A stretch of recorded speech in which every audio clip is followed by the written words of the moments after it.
Colossenses 1, versículos 21 ao 23, diz assim: E vocês que no passado eram estranhos e inimigos no entendimento. Vou fazer o seguinte, moço, vamos voltar um pouco à leitura.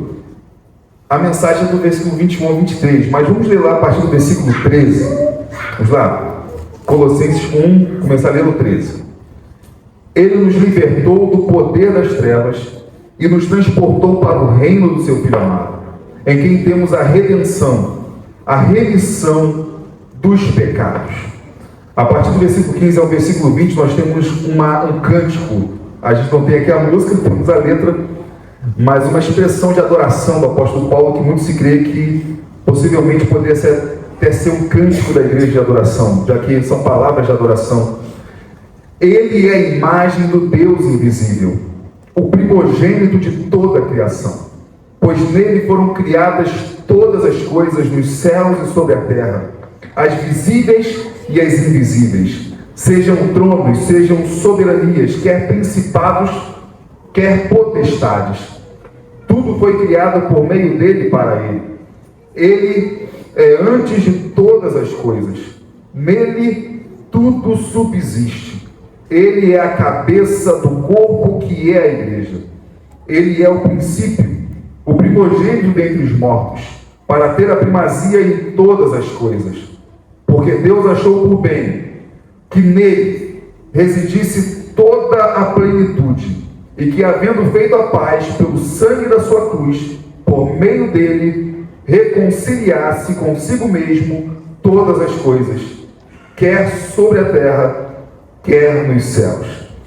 E vocês, que no passado eram estranhos e inimigos no entendimento, pelas obras más que praticavam, agora, porém, ele os reconciliou no corpo da sua carne, mediante a sua morte, para apresentá-los diante dele santos, inculpáveis e irrepreensíveis. Se é que vocês permanecem na fé, alicerçados e firmes, não se deixando afastar da esperança do Evangelho que vocês ouviram, e que foi pregado a toda criatura debaixo do céu, e do qual eu, Paulo, me tornei ministro. Irmãos, nós temos uma expressão de adoração do apóstolo Paulo, palavras de exaltação a Jesus. Ele é a imagem do Deus invisível, diz aí o versículo 15, o primogênito de toda a criação. Jesus é o primeiro. Primogênito não quer dizer que é o primeiro ser criado. Ele é eterno, ele sempre existiu, mas significa que ele é o primeiro, ele ocupa essa posição de reinado, de soberania, de primazia sobre todas as coisas. Então Paulo exalta o Senhor, tudo foi criado por meio dele, é por meio dele que encontramos a paz, é pelo sangue de Cristo derramado na cruz que nós somos reconciliados com Deus. E depois de exaltar Cristo, Paulo então vai falar sobre a nossa condição. E agora nós, seres humanos, como nós ficamos? Como é a nossa história? Qual é a nossa condição diante de Deus? Jesus é a imagem do Deus invisível.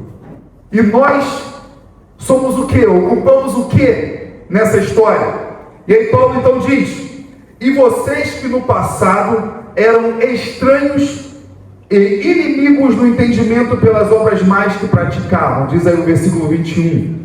Depois de falar de Cristo, então ele vai falar da igreja, a igreja dos Colossenses, que era um povo gentio, um povo estrangeiro. A palavra tinha vindo primeiro para os judeus, e dos judeus espalhado então para o mundo. Assim como nós também. Não sei se tem algum judeu aqui, mas eu creio que não é a situação da nossa maioria aqui. Somos estrangeiros, quando pensando que o povo da aliança no começo se tratava dos judeus. E nós no passado éramos estranhos. Alguém vai dizer assim: poxa, mas fulano é estranho até hoje.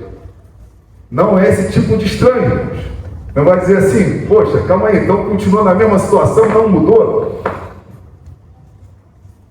Até porque, irmãos, Deus mandou a gente ser diferente do mundo. Alguns entenderam que Deus mandou a gente ser esquisito. Deus não mandou você ser esquisito, Deus mandou você ser diferente. Porque às vezes a gente, como cristão, quer ser esquisito.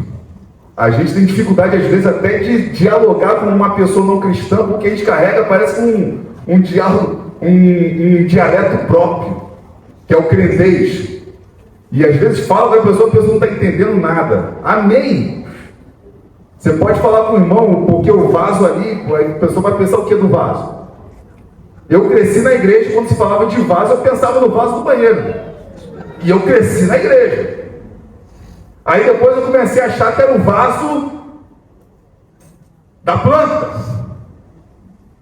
Depois alguém me ensinou que não é o vaso da planta, é o vaso sanguíneo.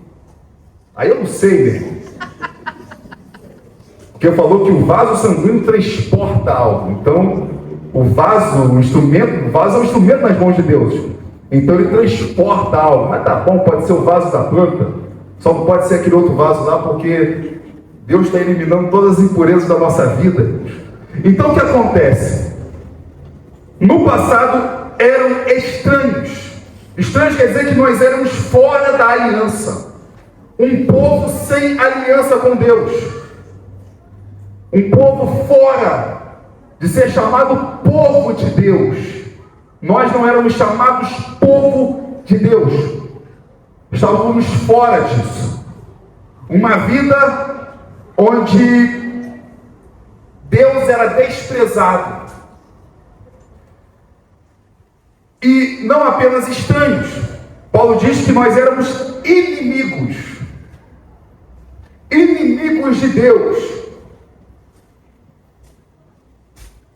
Paulo diz em outra palavra, dificilmente alguém morreria por um justo. Porque pode ser que pelo bom alguém se anime a morrer. Mas Deus prova o seu amor quando deu por nós Cristo Jesus, sendo nós ainda o que, irmãos? Pecadores. Pecar é errar o alvo. A palavra pecar significa errar o alvo. Pecar é transgredir a lei de Deus. Pecar é fazer algo contrário ao agrado de Deus. Então nós éramos inimigos. Em Romanos 5 diz que justificados pela graça nós temos paz com Deus. Essa paz com Deus não é o significado apenas o seguinte: agora minha vida está tranquila, agora eu estou em paz. Essa paz significa que acabou a guerra. O ser humano vive em guerra com Deus. Quando somos justificados pela graça, quando Deus nos torna justos, mesmo sendo a gente ainda pecadores, nós passamos a viver em paz com Deus.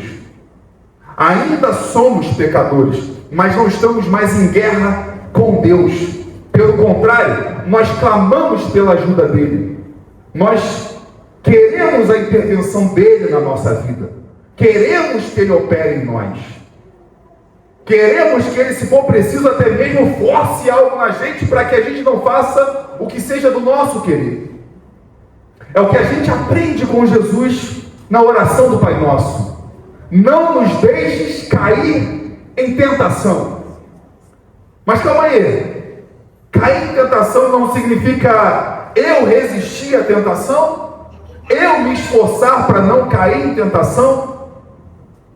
Não seria eu fugir da aparência do mal? Quando o mal parece estar perto, eu já saio de perto dele, vou para longe. A Bíblia, por exemplo, manda a gente não fugir do diabo. Manda a gente resistir o diabo.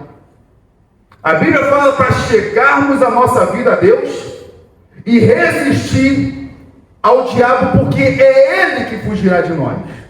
Não por causa do nosso poder, mas a autoridade de Cristo em nós, a presença do Espírito Santo em nós. Resistir ao diabo e ele fugirá de vocês. Mas quando se refere às tentações, a Bíblia fala, foge. Não é para fugir do diabo, mas das tentações, foge. quê? Porque, irmãos, grandes homens de Deus na Bíblia pecaram. Grandes homens de Deus caíram em tentações. Davi, Sansão, Salomão e muitos outros. Caíram em tentações. Então a ordem bíblica é: foge. Não queira encarar. Foge.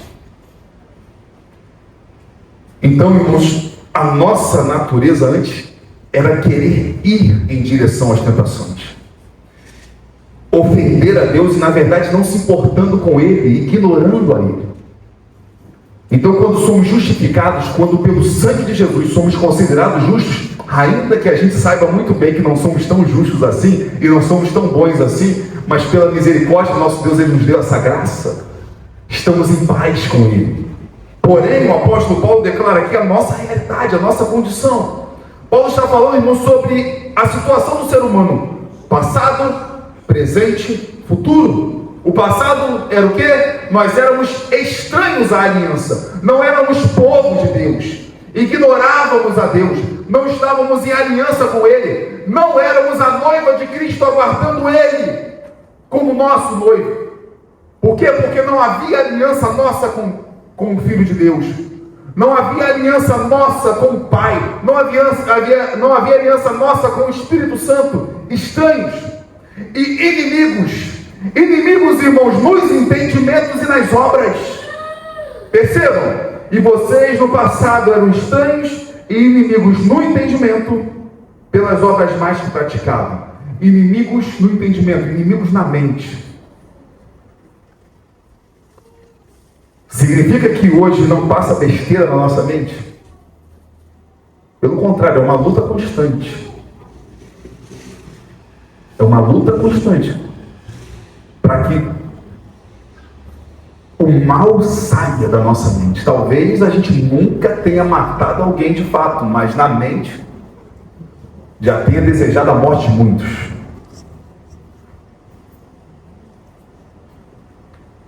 Tanto que Jesus, irmãos, mostra para a gente a gravidade do que anda na nossa mente. Se no passado para muitos adultério era apenas se deitar com outra mulher, Jesus fala: se um homem intentou na mente, desejou outra mulher, já adulterou com ela. Para muitos no passado, assassinato era quando alguém tirava a vida de outra pessoa. Aí Jesus vem e diz o seguinte: se você odeia o seu irmão, você é assassino. Aí tem gente que diz assim: Jesus, depois que Jesus chegou, virou bagunça, meu irmão, agora eu posso tudo, que está tudo legal, posso qualquer coisa, porque com Jesus não tem essas frescurhadas que os crentes falam por aí não, irmão. Não é que isso não é que os crentes falam não. A gente foi chamado a ouvir os crentes, nós fomos chamados a ouvir o Espírito Santo, que fala conosco através da Bíblia e nos revela Jesus Cristo. Aleluia. E cabe aos crentes apenas repetir o que a Bíblia fala, no poder do Espírito Santo, apontando para Jesus Cristo. Amém. E Jesus, irmãos, torna as coisas mais leves? Não. Pelo contrário, Jesus é aquele que vai carregar a culpa sobre os seus ombros. E Jesus está aumentando o peso da sua cruz. Quando Jesus fala que uma pessoa que deseja outra já adulterou, significa que Jesus está carregando muito mais adultério sobre os seus ombros para perdoar as pessoas. Quando Jesus fala que aquele que odeia o seu irmão é um assassino, significa que Jesus está carregando muito mais assassinatos sobre os seus ombros na cruz que ele carregou. E ele está mostrando para a gente a gravidade dos erros. Por que inimigos no entendimento, irmãos? Porque tudo que a gente faz pelas nossas obras, pelas nossas ações, primeiro começa no entendimento. Primeiro nasce na mente. Como o Tiago diz, cada um é tentado pela sua própria cobiça, quando esta o atrai e o seduz. E esta tentação, uma vez praticada, gera morte. Mas nasce no nosso interior.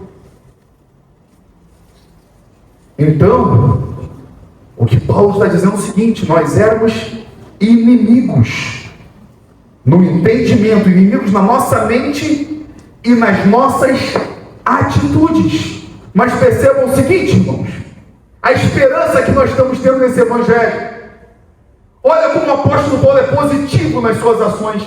Percebam como a mensagem do Espírito, por meio do apóstolo, não é para nos afundar na culpa, pelo contrário, é para trazer de nós a paz que excede todo entendimento, porque ele está afirmando que nós não somos isso. Nós éramos, é o que havia antes na nossa vida, não é mais a nossa realidade, porque somos libertos em Cristo. Quem pode glorificar o Senhor e adorar nessa hora? Antes, irmãos. Aí alguém vai dizer assim: mas estou vendo essas paradas acontecendo ainda hoje em dia. Acontece. Mas os filhos de Deus, eles vão buscando se aperfeiçoar. E é o que o apóstolo Paulo vai dizer um pouquinho mais à frente. Não vamos aqui pular etapas, mas antes, a realidade nossa, estranhos à aliança de Deus, inimigos de Deus na mente e nas atitudes. Agora, nesse momento, então se refere ao nosso presente. O nosso passado é que éramos um povo sem aliança com Deus e inimigos de Deus. No presente, o apóstolo Paulo diz o seguinte: agora, porém, diz o versículo 22, agora, porém, ele os reconciliou. Reconciliou significa unir as mãos. Ele nos uniu em um só povo. Ele nos uniu em Deus. Nós não somos mais um povo estranho a Ele e inimigo dele. Hoje nós somos chamados de filhos de Deus, servos, amigos. Aleluia. Glória a Deus. Servo não gostei não. Meu irmão, se você não gostou de ser chamado de servo, você não gosta desse reino, porque nesse reino até o rei é servo. Glória a Deus. É a afirmação de Jesus. Eu não vim para ser servido, mas para servir e dar a minha vida em resgate de muitos. Porque ele pode falar: sou príncipe, sou filho do rei. Aleluia, meu irmão. Você é filho do rei, você é príncipe. No reino onde o rei é servo, quem dirá o príncipe? O príncipe é maior que o rei? Não é. Então, se o príncipe é servo, se o rei é servo, o príncipe é o que, meu irmão? É servo do servo. Aleluia. E dê glória a Deus. Porque você é chamado também de filho. Porque foi reconciliado. E aí Jesus diz: eu não chamo vocês apenas de servos, porque o servo nem sempre sabe o que é o seu Senhor. Mas o filho precisa chegar na casa e com humildade dizer: pai, eu vim aqui para te servir. E o pai nos recebe como filhos. Qual foi a atitude do filho pródigo, irmãos? Ao chegar em casa, ao se arrepender de tudo que ele tinha gasto, o dinheiro que o pai tinha dado para ele, a herança em vida. A palavra, irmãos, herança lá no filho pródigo, na parábola do filho pródigo, o filho que gastou tudo que o pai tinha dado a ele, a palavra que diz lá que o pai dividiu seus bens, então deu ao seu filho mais novo a parte que lhe cabia nos bens, a parte da herança. Essa palavra que significa bens é a palavra bios. Eu estou citando aqui a palavra grega porque eu vou explicar. Bios é o que a gente vê em biologia. O que é biologia? Estudo da vida. Por que esses bens do pai, que ele dá ao seu filho mais novo, é chamado de bios? Porque é tudo que ele conquistou com a sua vida. O patrimônio que se tem é conquista da vida de alguém. Se você herdou, é conquista do trabalho de seus pais, ou de alguém que te deixou herança. Se você herdou algo, se foi com o seu trabalho no dia a dia, foi a sua vida, foi o seu tempo, foram as suas horas, foi o seu desgaste emocional, foi o seu desgaste físico. O pai pegou a sua vida e deu para o seu filho simplesmente gastou tudo e voltou para casa lascado na vida, sem nada.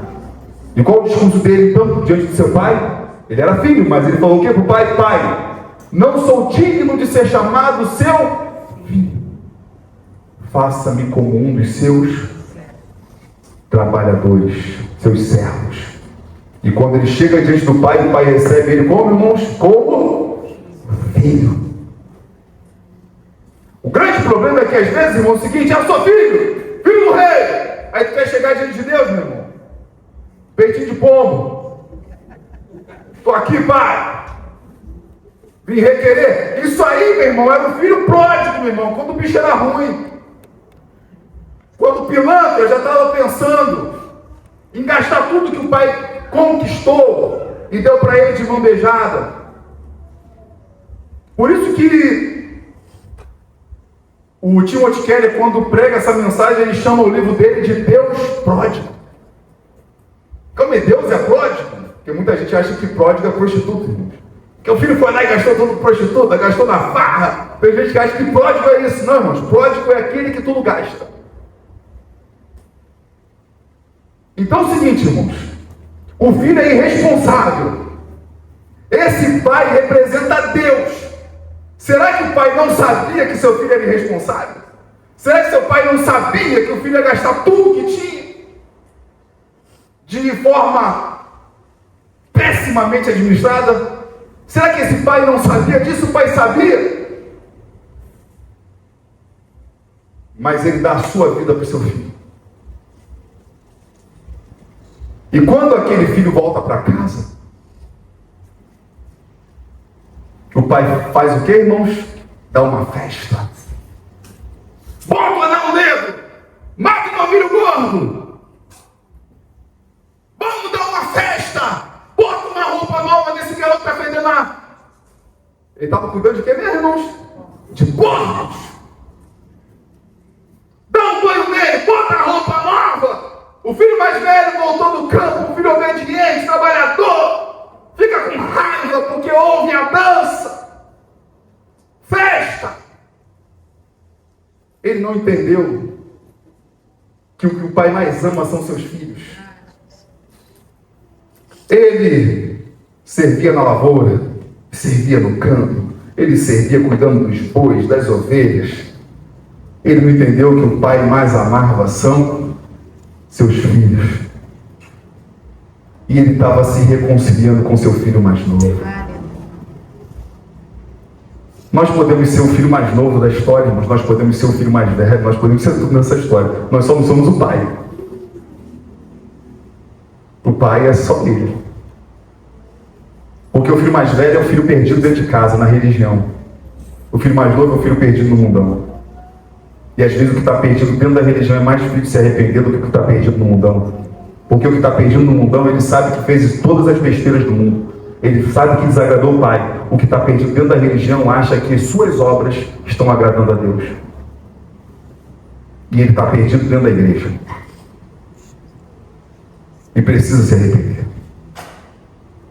E eu acho interessante na pregação do Tim Keller, quando ele fala, eu nunca tinha pensado sobre isso nessa parábola, ele fala assim: o pai pegou os seus bens e dividiu a herança, o pai vivo. Se o filho mais novo gastou tudo que tinha, de quem era o anel que ele botou no dedo do filho mais novo? De quem era a roupa cara? De quem era o novilho gordo? De quem era a casa onde rolou a festa? Era tudo do filho mais velho.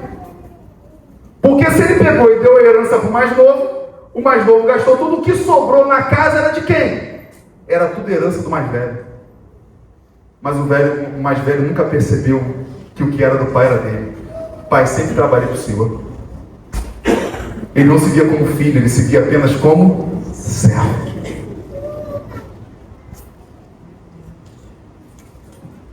Quando coloca o anel no no dedo, aquele anel pertence ao filho mais velho. É a herança do mais velho. Sabe qual a grande questão que o Timóteo Keller fala? Aquele jovem perdido que volta para casa, ele não tinha um verdadeiro irmão mais velho. Mas você tem. O nome desse irmão mais velho se chama Jesus Cristo. Glória a Deus. Nós gastamos toda a vida do nosso pai e jogamos no lixo do pecado. Mas Jesus pega a herança dele. Por isso que Paulo fala que nós somos o que de Cristo, irmãos? Co-herdeiros. Porque Cristo pega a herança dele e divide conosco. Aleluia. O que é dele, agora é nosso. Glória a Deus. Mas a gente tem que chegar em humildade diante do Pai. E receber dele a palavra de que nós fomos reconciliados. Então Paulo fala, agora porém ele os reconciliou no corpo da sua carne. E como que ele se reconcilia, irmãos? Simplesmente assim declarando, você está perdoado? Não! Quando Jesus, por exemplo, perdoa aquele paralítico que desceram, irmãos, pelo telhado. 4 homens descem um amigo pelo telhado, paralítico, para ser curado por Jesus, na casa de Jesus que estava lotada de pessoas. Quando aquele homem desce, Jesus vira para aquele homem e diz o seguinte: perdoados estão os seus pecados. As pessoas falam assim, ué, somente os religiosos lá, mestres, como que ele pode perdoar pecados? Só Deus perdoa pecados. Então Jesus pergunta, qual que é mais fácil dizer? Perdoados estão os seus pecados, ou levanta e anda? Mas para que vocês saibam que o Filho do Homem tem autoridade para perdoar pecados, eu digo a você, levanta, toma o seu leito. Levanta, anda, e leve esse leito daqui. Qual que é mais fácil para Jesus dizer, irmãos? Para Jesus dizer, levanta e anda, para aquele homem, bastou dizer, levanta e anda. Mas para dizer para aquele homem, perdoados estão os seus pecados, ele teve que nascer no ventre da Virgem Maria. Ele teve que largar o seu poder de Deus, para se tornar completamente um ser humano também. Passar 9 meses sem entendimento na barriga de uma mulher. Quando nasceu, o Todo-Poderoso, que tem autoridade sobre toda a terra, como Paulo aqui exalta, o primogênito de toda a criação, pois nele foram criadas todas as coisas, tudo foi criado por meio dele, ele é antes de todas as coisas, nele tudo subsiste, ele é a cabeça do corpo, que é a igreja. O Todo-Poderoso teve que ser carregado por José e Maria, teve que ser limpo por José e Maria. O banho dele tinha que ser dado por José e Maria, porque o Todo-Poderoso se tornou um bebê, e quando cresce, ele permite que seres mais fracos que ele o crucifiquem, para que ali ele carregasse o peso da dor, da culpa, que era nossa. O inocente pelos culpados. Porque o nosso Deus é um juiz que não vem de sentenças. O nosso Deus é um juiz perfeito que não deixa a culpa passar batida. Ele detesta o pecado, ele detesta tudo que destrói a humanidade. E o que destrói a humanidade é o pecado. Nós morremos porque somos pecadores. Nós agredimos uns aos outros porque somos pecadores. Existe muitas vezes ofensa dentro da sua casa porque nós somos pecadores. Às vezes fazemos a pessoa que deveria nos fazer sorrir, fazemos ela chorar porque somos pecadores. Deus detesta o pecado. Então o Filho dele se torna o próprio pecado em carne e osso. Nos reconciliou no corpo da sua carne, carregando sobre a sua carne a ira, a culpa, a vergonha, a dor, para que nós fôssemos livres. Porque o nosso Deus é um juiz perfeito. Por exemplo, no Brasil tem um monte de culpado solto. Não entendo muito de lei não, irmãos. Mas, por exemplo, a gente teve Tem pessoas que foram soltas, por exemplo, não porque provaram a sua inocência, mas porque se declarou que a pessoa foi julgada no lugar errado. Então o julgamento se tornou nulo. A pessoa foi livre porque nos autos alguma coisa faltou. Os advogados, se estiver falando besteira de vez, pode falar assim, opa, objeção, pode falar. Porque alguma coisa nos autos ali não estava de conformidade no processo. Tem gente que foi provado o crime, mas está solta porque as provas foram colhidas de forma ilegal. Tô certo? Tô certo? Alguém pagou o preço da culpa? Não. Foi feita justiça? Não. Só que o nosso Deus, meu irmão, sabe todas as coisas, então ele não deixa passar batido. Então não é simplesmente, como eu sou o juiz, eu posso declarar que eles não vão ser condenados. Não, ele é um juiz justo. Ele detesta o pecado, porque o pecado trouxe essa desgraça que a gente vive com a humanidade. O pecado é o que fez a família aqui do Adriano e da Jéssica viver a tristeza de ver a violência invadir a sua própria casa. O pecado é o que faz talvez alguns de nós aqui chorarem porque algum familiar nosso morreu vítima da violência. Vítima da violência. Ou de pessoas que amargaram doenças no seu corpo de tanto ser maltratado nessa vida. O pecado trouxe toda a desgraça que nós temos, então Deus nos ama e ao ver a desgraça que o pecado traz sobre a humanidade, Ele detesta o pecado. O pecado tem que ser punido, então quem se torna o próprio principal dos pecadores, embora Paulo fale que ele é o principal dos pecadores, mas quem assume a posição, mesmo sendo perfeito, assume o lugar dos pecadores, o Filho de Deus, o Senhor Jesus Cristo, carregando na sua carne a nossa condenação, carregando no seu corpo a nossa culpa, para que nos reconciliasse. E Ele que é justo, pegasse a justiça dele e dissesse para nós, agora vocês são justos. Mas Senhor, eu conheço a minha mente, eu sei dos meus erros. Mas por causa que a obra de Cristo nos foi dada, então nós somos justificados. Justificados pela fé, temos paz com Deus. Estamos em paz com Ele, reconciliados. Podemos agora estar unidos a Cristo, abraçados a Cristo, completamente sendo um só com Ele, reconciliados. E não apenas reconciliados com Deus, reconciliados também uns com os outros, para sermos a família de Deus. Aperta a mão do seu irmão e fala assim, nós estamos nos reconciliando aqui nessa hora, aliás, já fomos reconciliados. Por isso você aperta a mão do seu irmão, abraça. A reconciliação significa isso, estamos unidos, somos um. E aí, irmãos, isso é agora. Para quê, irmãos? Qual é o propósito? Isso é no corpo da sua carne, diz o versículo 22, mediante a sua morte. E aí, irmãos, isso aqui é maravilhoso demais. Porque a gente não está aqui, irmãos, para ser só uma religião que se reúne no lugar e canta música bonitinha, para que alguma coisa de repente aconteça na nossa vida, ou que algum dia a gente vai morar no céu, morar num lugar legal, melhor do que esse aqui. Não. Agora. Não é o futuro. Agora. Nós fomos reconciliados. Agora. Cristo carregou na sua carne, mediante a sua morte, o nosso pecado. Com um propósito. Para nos apresentar. Para apresentá-los diante dele. Santos. Inculpáveis. E irrepreensíveis. Para que a gente possa entrar na presença de Deus. Para que a gente possa se achegar a Ele.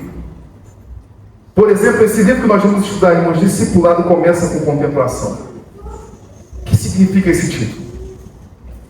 Discipulado é ensinar pessoas, caminhar com pessoas, viver com pessoas, ensinando a elas o amor de Cristo, levando uns aos outros esse caminho.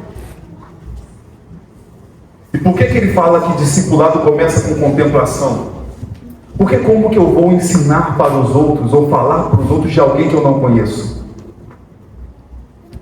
Eu vou falar de uma forma técnica, eu vou falar de uma forma teórica, eu vou falar pela letra. Porém, a letra por si só, está na própria Bíblia, ela mata. Mas o Espírito vivifica. Aleluia. Como eu falarei de quem eu não conheço? Como eu falarei de quem eu nunca vi? E aí nós temos um esforço, irmãos, porque Cristo não está fisicamente aqui agora para a gente olhar para Ele. Então é um esforço contínuo para contemplá-lo, e nós podemos vê-lo pelo poder sobrenatural dos olhos, que nos faz ver o invisível, que são os olhos espirituais, os olhos da fé. E você pode ver Jesus, você pode senti-lo, você pode estar com Ele, mas demanda de nós também um esforço. E nós podemos entrar na presença dele, mas como eu vou entrar na presença dele de qualquer jeito? Você não entra na presença dele de qualquer jeito. Por quê? Porque o sangue de Cristo já fez de você um santo. Aleluia, não, santo não. Que a gente no Brasil, irmãos, como a nossa cultura de maioria católica, a gente pensa nos santos daqueles homens e mulheres que são fora da curva, fora da linha, acima da média. Santo é Santa Maria, Santa Maria Madalena, é São José, é São Pedro, é São Paulo, é São João Batista. Os homens ali da Bíblia e outros aí que não estão na Bíblia, que são conhecidos pelas suas grandes obras. Quem sou eu? Mas quem disse que santo, quando se refere ao ser humano, se refere ao que você fez? Santo se refere ao que Cristo fez por você. Aleluia. E tomar posse do que Ele conquistou por você.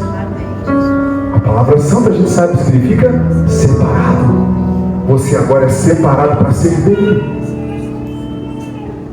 E aí nós lutamos para que o nosso coração não seja escravizado por nós mesmos, para que a gente seja de Cristo.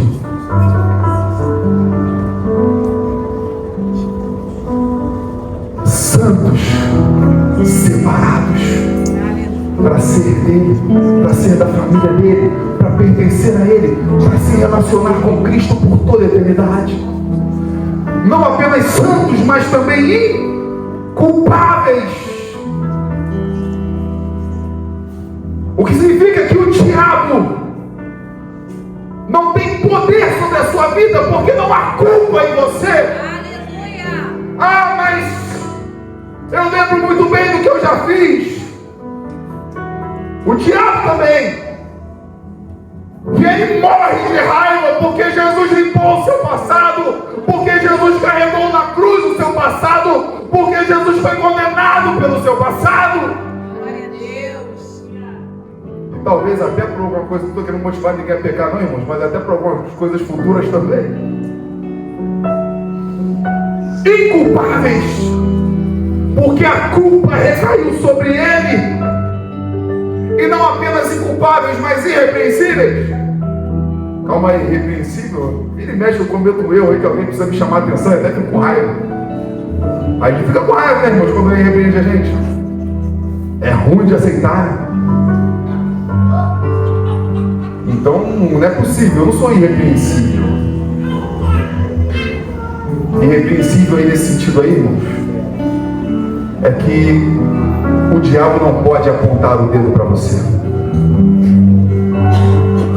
porque não é o que você é, não é o que você fez, é quem Cristo é, e é o que Cristo fez. Glória a Deus.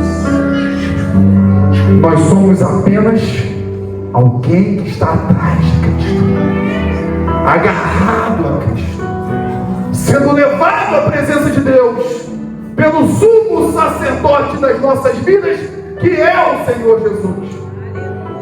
Agora podemos entrar na presença dele santos, inculpáveis, irrepreensíveis. Mas aí então entra o detalhe do nosso esforço. Aí então entra o detalhe da nossa perseverança. Paulo diz aí no versículo 23, vamos ler juntos. Quem fechou a Bíblia tenta abrir, quem desligou a Bíblia tenta ligar. E vamos lá, versículo 23. Se é que vocês permanecem na fé, alicerçados e firmes. Alicerçados e firmes. Só esse começo aí. Se é que vocês permanecem na fé. Calma aí, então estava fácil demais, então agora demanda o meu esforço. Não era pela graça? Irmãos, sabe qual é o grande problema nosso? É achar que a graça é uma libertação futura, achar que a graça é uma salvação futura e não agora. Em Tito, Paulo diz que pela graça, a graça de Deus se manifestou educadora.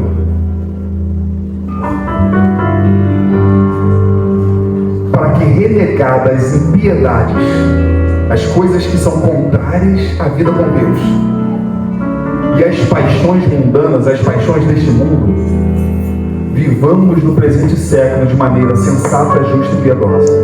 Sensata é a pessoa que sabe avaliar a si mesma. Ela tem senso dos seus erros, das suas atitudes, do que ela precisa se aperfeiçoar. Justa, o nosso relacionamento com o próximo. Piedosa, o nosso relacionamento com Deus. Ela se manifestou salvadora, nos educando. Então, irmãos, a salvação se refere ao seguinte: agora eu vou morar no céu. A salvação se refere ao seguinte: agora eu posso lutar contra o pecado. Mas demanda parte do nosso esforço, porque a graça é uma capacidade de Deus. A graça é um favor que não merecemos. A gente merece o Espírito Santo habitando dentro de nós? Não. O Espírito Santo habitar nesse corpo pecador? Não, é graça. E é pelo Espírito que nós temos o poder para resistir. É interessante, irmãos, quando a gente lê na história de Esther, a menina judia que se tornou rainha da Pérsia, quando tem aquela trama contra os judeus, e Mordecai ou Mardoqueu vai até Esther dizendo que ela tinha que interceder ao rei,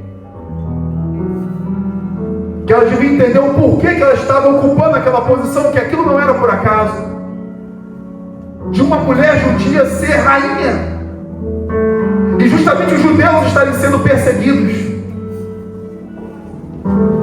Então Esther clama ao povo para que jejuasse 3 dias por ela, para que ela se apresentasse diante do rei. Quando ela apresenta-se diante do rei, mostra toda a trama, o rei se enfurece contra o seu ministro lá e condena ele. Na forca que ele tinha preparado para matar Mardoqueu, só que o rei falou uma coisa: a sentença que foi dada com o meu selo não tem como voltar atrás, mas eu vou emitir uma nova lei, que todos os judeus do Império Persa têm liberdade para resistir contra qualquer um que intentar contra a sua casa, contra a sua família. Todo judeu tem o poder de pegar as suas armas e proteger a sua casa, defender a sua família. Até hoje os judeus celebram a festa da vitória que eles tiveram, resistindo aos seus inimigos e triunfando sobre eles. Então o que acontece é o seguinte, irmãos: o diabo anda ao nosso redor como o leão que ruge, mas o anjo do Senhor acampa ao redor do que os teme e os livra. E o nosso poder de resistência é temer a Deus, respeitar a Deus, caminhar com Ele. A graça nos deu o poder de resistir. Resistir contra o inimigo que é o diabo. resistir contra o inimigo que é o nosso próprio coração pecador.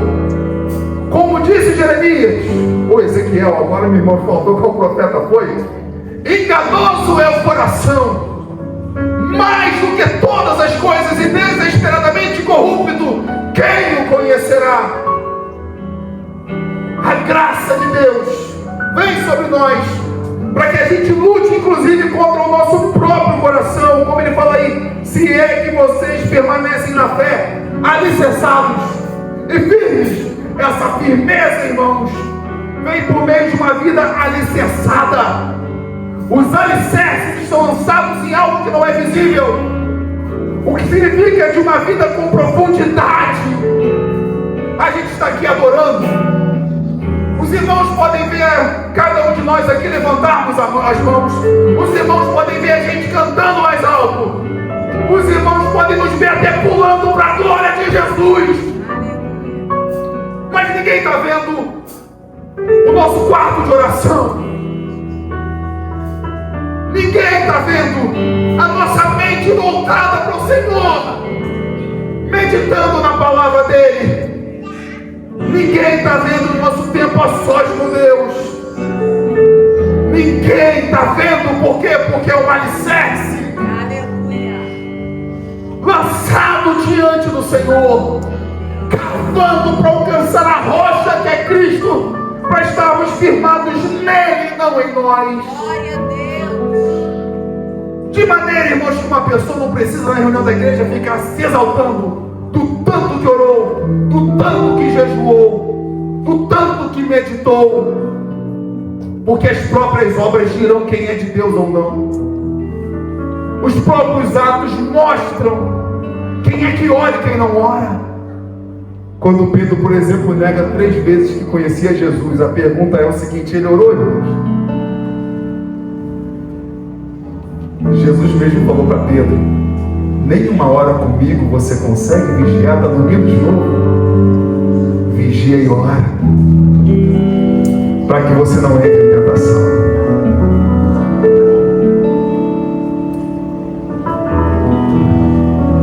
Jesus fala que os hipócritas é que gostam de fazer na rua, para mostrar para as pessoas, trombetear o que fizeram, para ser o quê? Aplaudido pelos homens. Aí Jesus fala o quê? Palmas para eles, mas já receberam o que buscavam. São rasos, superficiais, porque na profundidade, nos alicerces, quem nos conhece é aquele que é profundo, é aquele que nos chama à intimidade, é aquele que nos chama a conhecê-lo com todo o nosso coração. Chegai-vos a mim e eu me chegarei a vocês. Vocês me buscarão e me encontrarão quando me buscarem. De quem, irmãos? O que o nosso Deus diz? Quando buscarmos a Ele como? De todo o nosso coração. Alicerçados e assim alicerçados firmes, não se deixando afastar da esperança, e é o nosso futuro, irmãos. No passado, nós éramos estranhos à aliança e inimigos de Deus na mente e nas ações.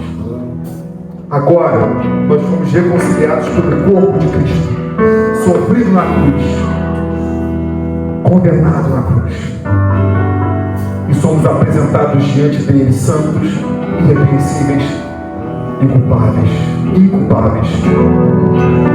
para que hoje permaneçamos na fé, com base em quê? A esperança do Evangelho que vocês ouviram e que foi pregado a toda criatura debaixo do céu,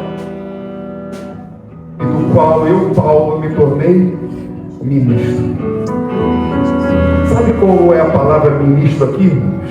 Diácono, que na tradução mais fácil de entender no português é servo.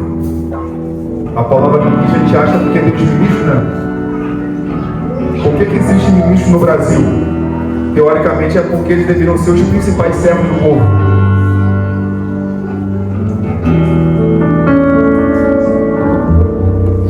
Diácono vem do grego, ministro vem do latim, no português bem claro é servo,